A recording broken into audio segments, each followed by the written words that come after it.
here with two very distinguished guests. We have the legend, Royce Gracie, and we have a legend in his own field, James Leiber, who's an expert as it applies to stem cells, biologic products, and what can be legally called a stem cell. So there's a lot of confusion. As a spine surgeon myself, and as one of Royce Gracie's black belts, a lot of people, especially from the Royce Gracie International Network, will call me. A lot of fighters from around the world call me. The two most common things I get asked about, one is disc replacement, the other is stem cells. Today we're going to concentrate on stem cells. And quite frankly, I have a lot of confusion about it. So I want to turn this over to James. And then, Royce is probably going to have a lot of questions too that he might want to answer. But what I want to ask James is, James, what are the main sources of stem cells? And what can legally be called a stem cell? Because I hear a lot of people using the term stem cells, and I think that they're using the term inappropriately, and maybe sometimes they're using it in a way that's really not even legal. So I'm going to let you talk. Yeah, I think you can think about this, based on medically what a stem cell is versus, legally how it's defined by the FDA. There's different things. So, stem cells are found throughout the body. They're plastered to blood vessels everywhere in the body. They live in high concentration. These are adult stem cells. They live in high concentration in bone marrow. They live in high concentration in fat tissue as well. And your body uses them. They're like on ready reserve. They're there waiting to be called to a situation where there's an injury, and there are different chemical signals that attract them to an area to help and assist in the healing of tissue. They're not by any means the only player in the healing cascade, but they are an important overall piece of that. So adult stem cells, in part, when they come to the area, they can turn into new tissue. That's the thing that people think about the most, that they actually can become the tissue. But that's not really all they do. And as a matter of fact, most of what they do is not turn into other tissue. They actually, I tell people they're like general contractors. They come to the area and they sort of instruct all the other cells in the area how to repair and build that tissue back to normal. So that's what's going on in the body in basic terms.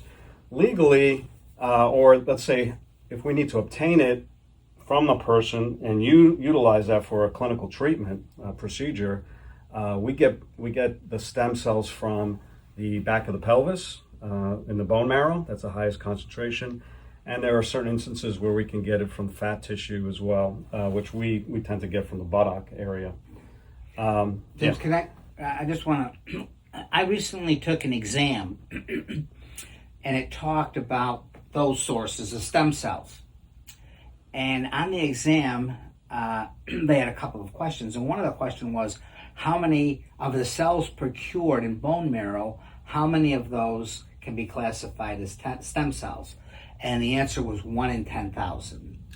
Yeah. And I got that question right. Right. And then it talked about subcutaneous fat, and it said 1 in 2,000, which would mean there's actually more in subcutaneous fat, and I don't really understand why. Can you tell us why that is, or do we know?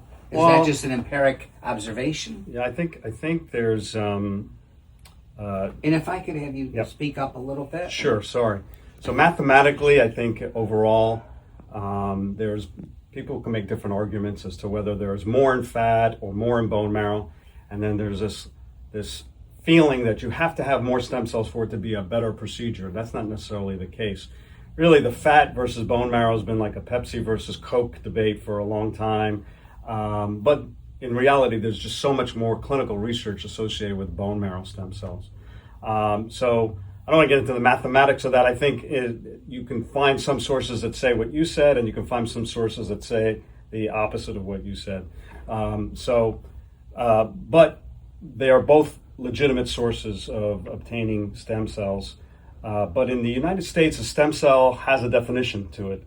It's when you isolate stem cells from all of that, and we never do that in bone marrow. We don't we call it same-day bone marrow treatment. We don't call it a stem cell procedure because the FDA has a particular definition as to what a stem cell procedure is.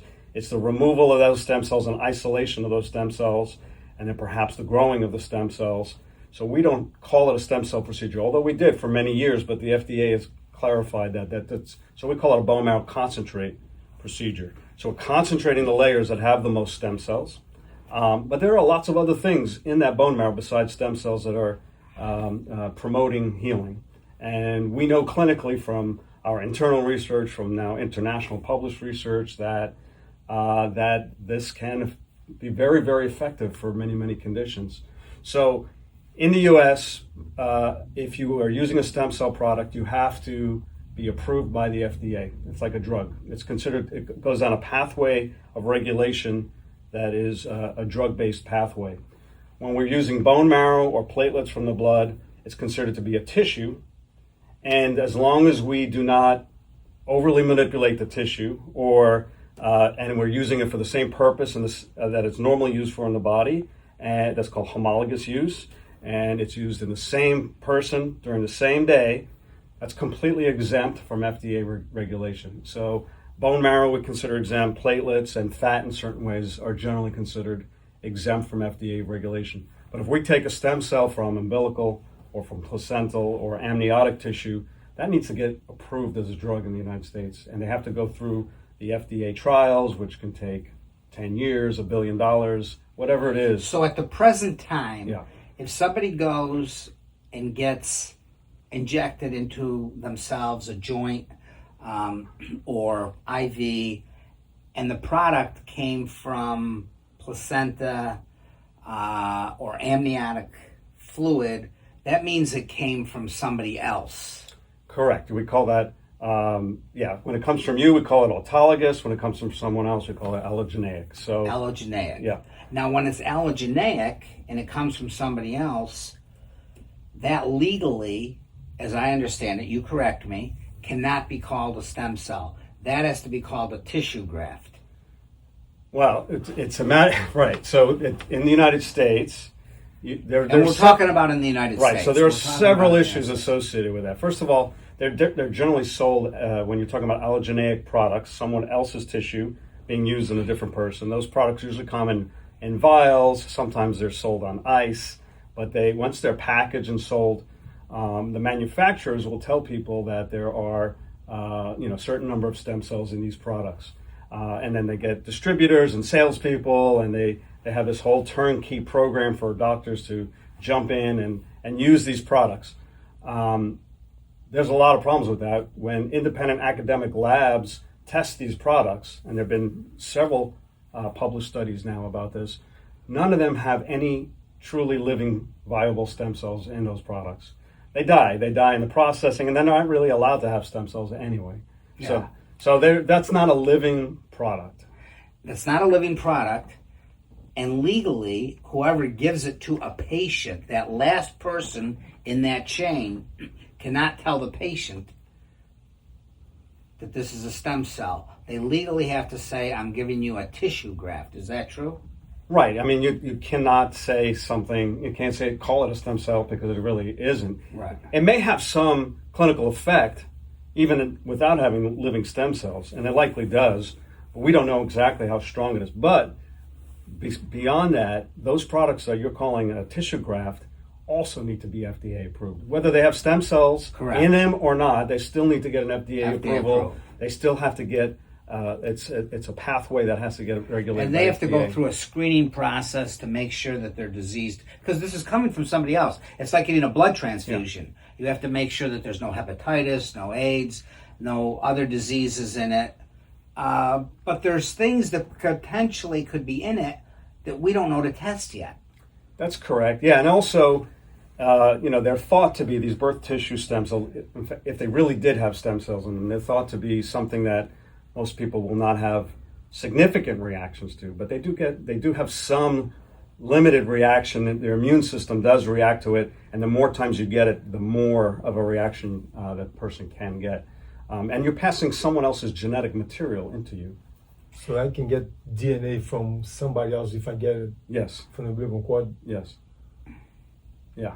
Those are cells, cells with DNA. Yeah. If that's in There's fact any what way you're to getting, clean that up?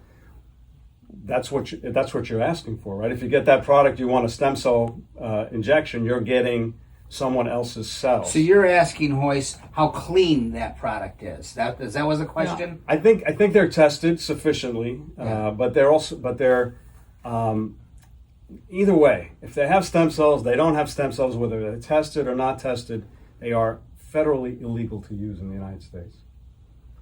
As a stem cell. You can use them. No, even if they don't have stem cells in them, they're still considered something that needs an FDA approval. Yeah, for an that's indication. right. That's for an right. indication. You have to have Yeah. you have to have gone through the FDA approval process. So those exist. Those tissues exist. But not for orthopedic conditions. Right. When you use them for orthopedic conditions, that's called off-label usage. And Correct. now you're But certain drugs, we're used to being able to prescribe drugs off-label, and that's Yeah. allowed. It's not allowed in this field. You're not allowed to use these things off-label. but a lot of people are. Correct. They So, are using it off-label. they are. But there's also the FDA is made it very clear. They've gone after various different facilities and doctors and manufacturers, making it clear that they should not be doing that. They don't have the bandwidth to go after everybody, so they're making examples of different organizations. Royce and I were talking about this the other day. You drive down the street and you see all these stem cell signs. Yeah. What's that all about?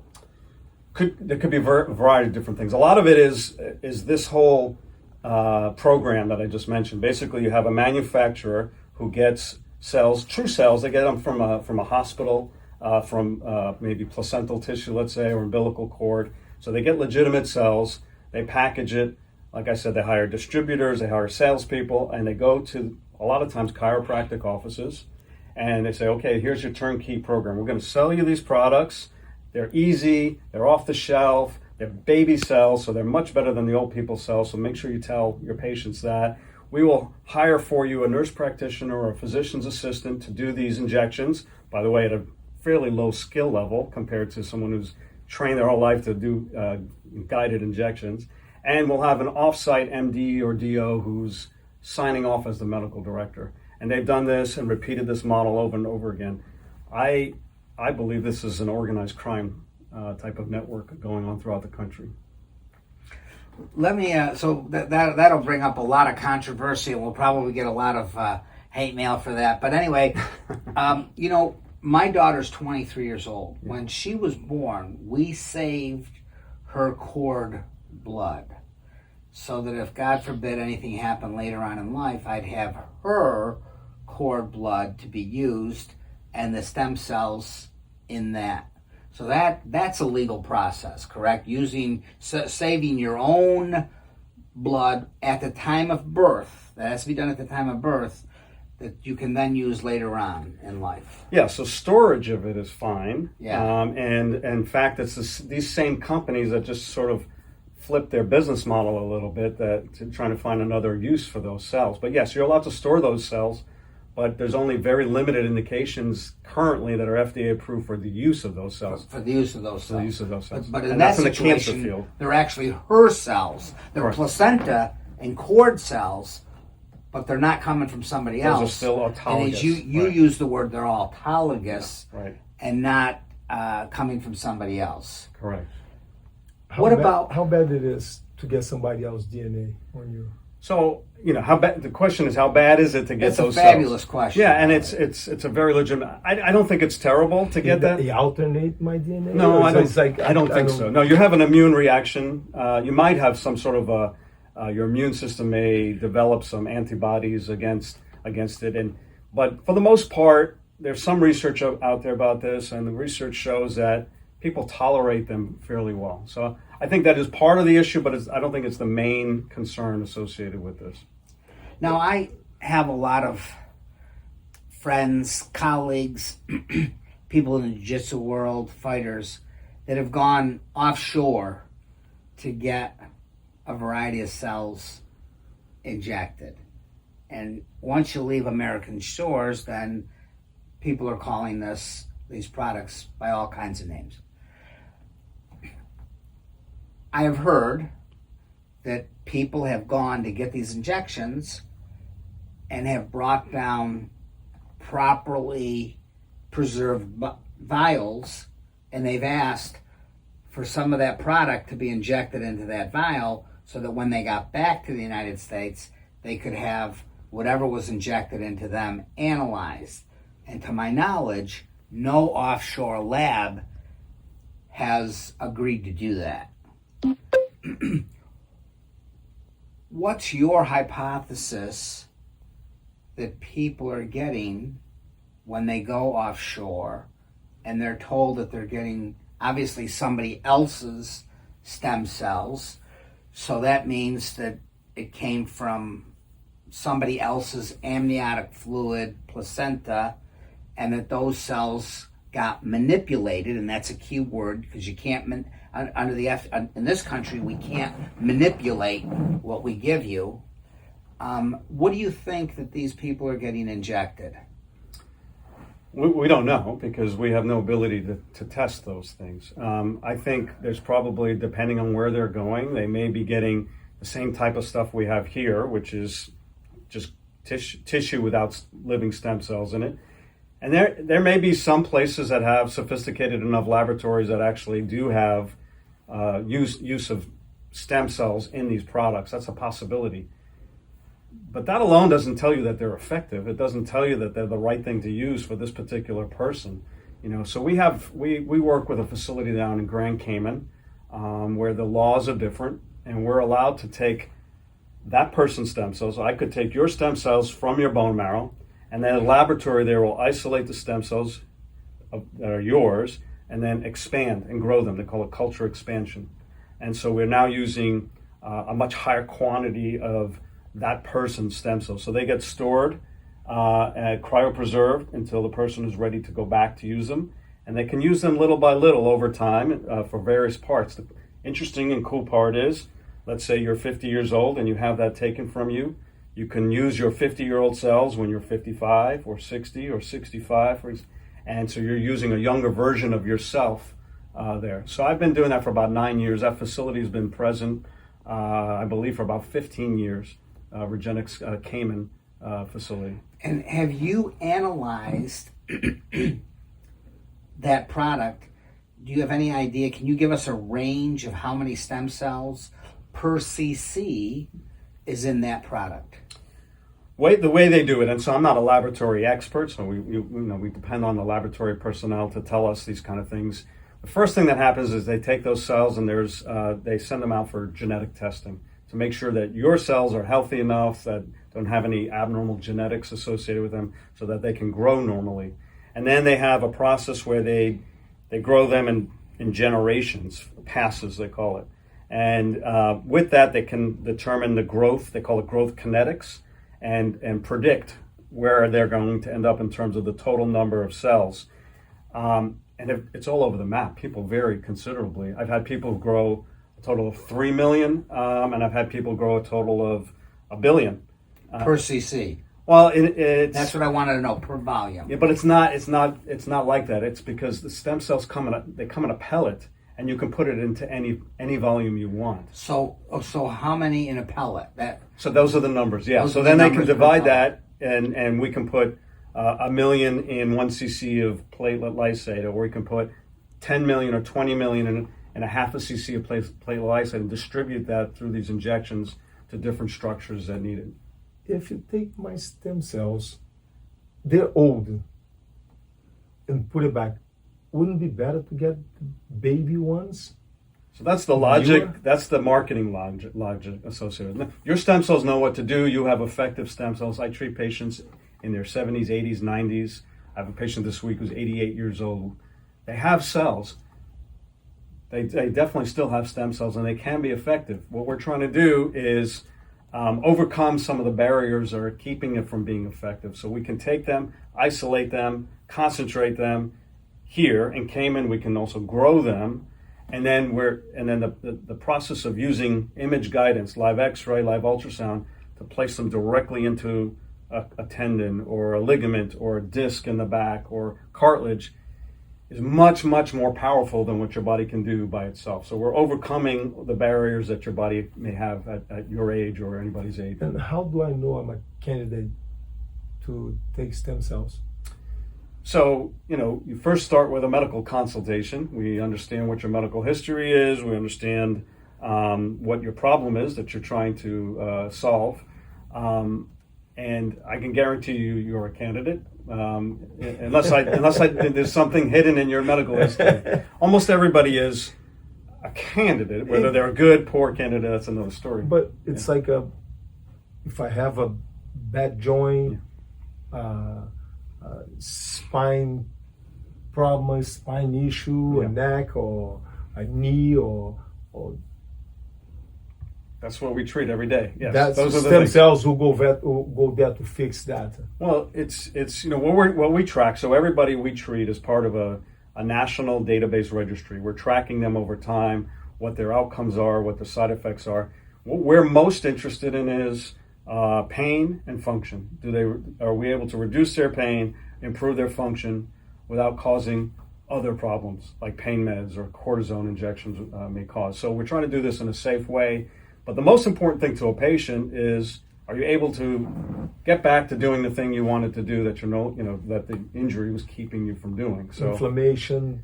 So it helps with inflammation, helps with pain. We know the tissue gets healthier. We know it gets stronger. We know there's a lot of data to show us that kind of information. We know that cartilage, like arthritis, will either be halted or maybe even to some extent reverse in certain ways. We don't always see big changes on MRI afterwards. We can for certain ligaments, like ACL ligaments. We can see massive changes in the way they look. Or discs that have a tear in them, we can see those heal. But arthritis never really changes the way it looks afterwards. But we know that we can make it function better. And then just like knees, if you do nothing in an arthritic knee, you lose about 4 to 6% of your cartilage every year. But if you even just put platelets, not even stem cells, into that, you'll preserve that cartilage for about a year. You won't lose any more cartilage for most people. So there are different. We have a lot of experience with this. There's plenty of research on it. We have a lot of registry data on it to know statistically, if you came to see me about your arthritic shoulder, I can tell you what your chances. I can't predict the future, but I can tell you based on statistics what your chances of getting a good, reasonable, meaningful benefit from it would be.